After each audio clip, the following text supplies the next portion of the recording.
Halo, selamat malam.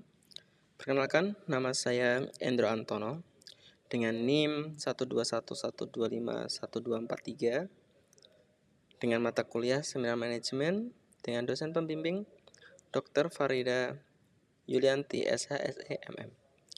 Jadi pada kesempatan malam hari ini saya ingin sedikit menyampaikan salah satu tugas yang diberikan oleh Bu Farida terkait mata kuliah Seminar Manajemen. Di sini saya mengangkat satu judul yaitu pengembangan profesionalitas guru melalui program Development of Teaching Proficiency atau DTP di tahun 2025.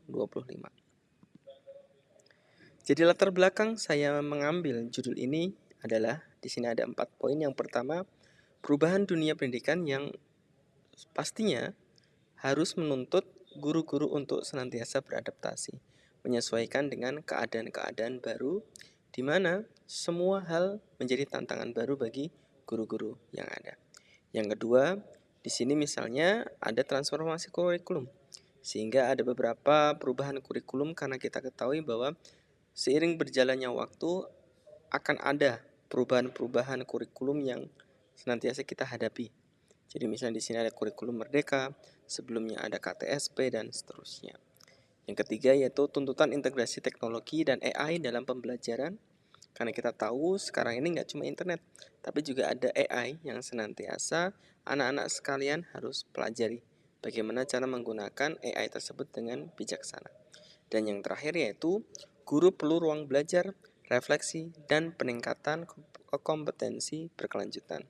Karena pada dasarnya guru itu meskipun judulnya adalah sebagai seorang guru, namun mereka juga harus senantiasa belajar terus-menerus. Nah, di sini apa itu program DTP? Ada 4 hal yang ingin saya sampaikan di sini, yaitu yang pertama, DTP itu merupakan program online workshop tahunan, yang mana di sini diadakan untuk apa?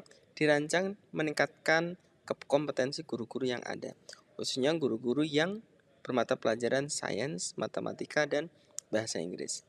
Selanjutnya yaitu mendukung kesiapan menghadapi tahun ajaran baru. Karena pada dasarnya DTP dilakukan di awal tahun ajaran baru, yaitu di kurang lebih di bulan Juni atau di bulan Mei. Sehingga di sini guru-guru sudah diberikan pembekalan yang mana kita harapkan guru-guru tersebut siap untuk masuk di tahun ajaran yang baru. Yang selanjutnya yaitu melibatkan evaluasi, pembaruan kurikulum, dan perencanaan pembelajaran. Khususnya di sini semua guru-guru akan duduk, mereka akan berunding apa saja perubahan-perubahan atau pembaruan-pembaruan kurikulum yang nantinya akan mereka implementasikan di tahun ajar yang baru, sehingga mereka akan mempunyai satu kesepakatan bersama bahwa ini adalah bahan-bahan pembelajaran yang mereka harus persiapkan dan ada hal-hal yang lainnya lagi yang mereka perlu diskusikan. Sehingga pada waktu tahun ajaran baru nantinya, ketika mereka sudah masuk, ketika anak-anak sudah masuk, aktif belajar, guru-guru semuanya sudah mempersiapkan segala sesuatu yang diperlukan. Sedangkan untuk struktur kegiatan DTP sendiri biasanya dilaksanakan dalam waktu 3 hari. Dan perharinya ada 4 sesi. Di sini dimulai dari pukul 8.30 sampai jam 10. Selanjutnya istirahat 30 menit dilanjutkan hingga jam 12. Lalu istirahat isoma dimulai lagi jam setengah 2 hingga jam 3 dan pada akhirnya jam 3:15 hingga jam 4:15. Apa saja yang dilakukan di sini seperti yang sudah tertuliskan, yaitu di sesi pertama ada pembahasan terkait evaluasi dan pengantar kurikulum yang selama 1 tahun ke belakang guru-guru semuanya sudah coba untuk implementasikan. Yang kedua, yaitu di sini ada penguatan pedagogik dan asesmen. Sehingga guru-guru di sini kita coba cek apakah ilmu pedagogiknya mereka berkembang atau tidak atau malah berkurang, sehingga di sini kita harus melakukan pembaharuan-pembaharuan yang diperlukan. Yang selanjutnya yaitu penyusunan perangkat ajar atau jika diperlukan karena pada dasarnya nanti akan ada guru-guru baru sehingga kita akan laksanakan juga micro teaching. Dan yang sesi terakhir yaitu rencana tindak lanjut dan presentasi pada akhir sesi. Contoh materi per departemen, misalnya di sini untuk early years, yang mana di sini berarti untuk PG dan TK atau playground atau taman kanak-kanak. Di sini ada deep learning, child observation, dan nature based learning. Yang kedua, untuk primary atau SD, di sini ada active strategies, Cambridge resources, dan integrasi AI.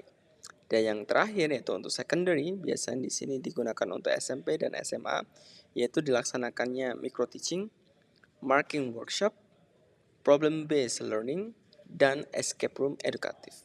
Sehingga di sini kegiatan-kegiatannya disesuaikan dengan level para guru-guru sekalian.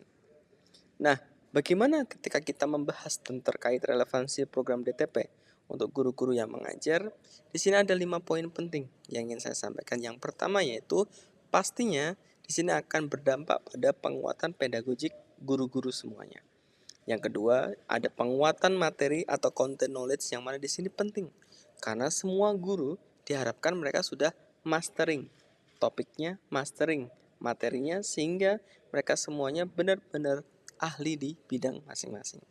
Yang ketiga yaitu kolaborasi dan refleksi profesional, yang mana pada dasarnya mereka semuanya guru-guru akan berunding, sehingga kita manage atau kita atur guru-guru sekalian.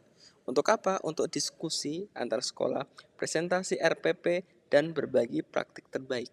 Sehingga guru-guru bisa mendapatkan, oh ini referensi bagaimana cara mengajar topik-topik tertentu yang baik dan optimal.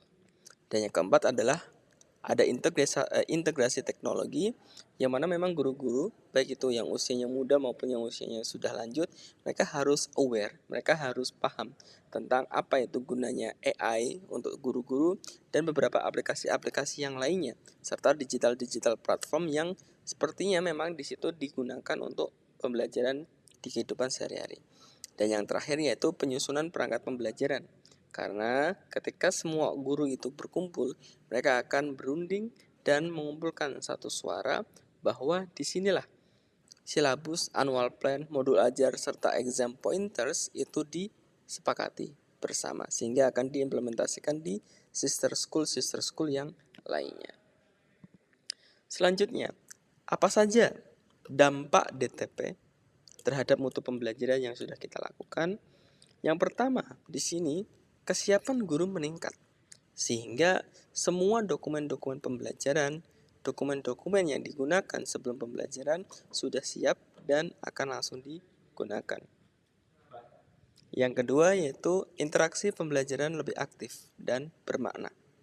Yang ketiga, keseragaman standar pembelajaran, sehingga di sini karena kita menggunakan kurikulum Cambridge dan nasional, kita coba kolaborasikan mereka sehingga akan terjadi ada satu titik temu yang mana pembelajaran tersebut atau kurikulum yang kita gunakan bisa selaras dengan tujuan yang di awal kita sepakati. Dan yang keempat yaitu integrasi teknologi memperkaya pengalaman belajar siswa pastinya.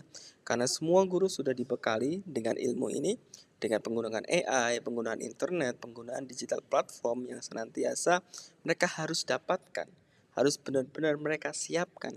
Sehingga pada akhirnya ketika mereka sudah masuk di kelas, semua hal itu akan mereka implementasikan dan siswa-siswa pun akan lebih aware. Dengan apa? Dengan teknologi-teknologi yang sudah disiapkan tadi.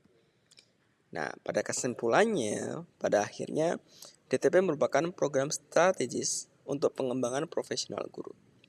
Yaitu di sini untuk menyediakan pelatihan komprehensif, yaitu meliputi pedagogik, materi, teknologi, dan kurikulum, menjadi ruang kolaborasi, inovasi, dan refleksi bersama, dan pada akhirnya layak dijadikan model pengembangan profesional berkelanjutan di sekolah.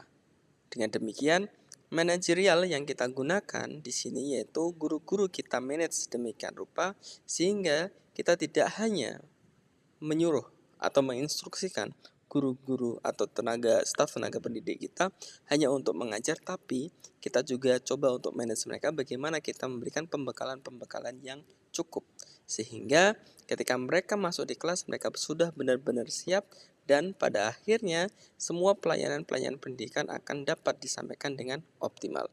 Semua guru-guru akan mencoba sebaik mungkin untuk memberikan pelayanan yang terbaik dan siswa-siswa yang mana di sini pada dasarnya mereka sebagai konsumen atau customer sehingga mereka akan terpuaskan dengan pelayanan-pelayanan yang telah diberikan oleh guru-guru. Sehingga di sini manajemen sangat dipentingkan, sangat diutamakan sehingga guru-guru pun benar-benar bisa siap sebelum masuk ke pembelajaran. Sekian presentasi yang bisa saya sampaikan. Terima kasih atas kesempatan yang diberikan. Assalamualaikum warahmatullahi wabarakatuh.